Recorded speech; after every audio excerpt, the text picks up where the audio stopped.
तोपर्यंत शिवसेना कोणाच्या किती पिढ्या उतरल्या तरी संपू शकणार नाही आणि संपू शकत नाही।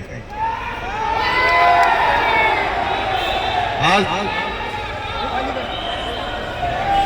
आता मी यवतमाळला चाललेलो आहे, पण मी तुम्हाला वचन देतो की तुमच्यासाठी खास नागपूरमध्ये मी आल्याशिवाय राहणार नाही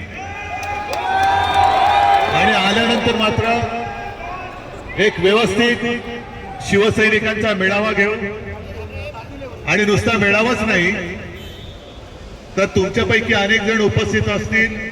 आपण काही वर्षांपूर्वी कस्तुरचंद पार्कला सभा घेतली होती आणि कस्तुरचंद पार्क ओसंडून वाहत होता।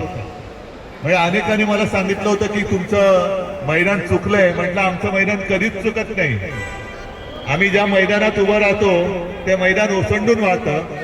आता मला कल्पना नाही की तेवढं मोठं मैदान नागपूरमध्ये ह्या सरकारने शिल्लक ठेवले की नाही, पण जर का शिल्लक ठेवला असेल तर मी त्या मैदानात येणार आणि त्या मैदानामध्ये पुन्हा एकदा त्या सभेची आठवण होईल अशी प्रचंड जाहीर सभा आपण येत्या काही दिवसात घेऊ।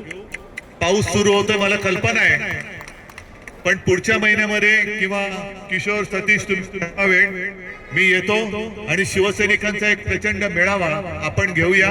तुम्हाला सगळ्यांना मनापासून धन्यवाद देतो आणि तुमच्या या प्रेमामुळेच शिवसेना आहे, शिवसेना राहील आणि जे जे शिवसेनेच्या मुळावरती आले त्यांना संपवून टाकल्याशिवाय तुम्ही सगळे राहणार नाही हा विश्वास व्यक्त करतो।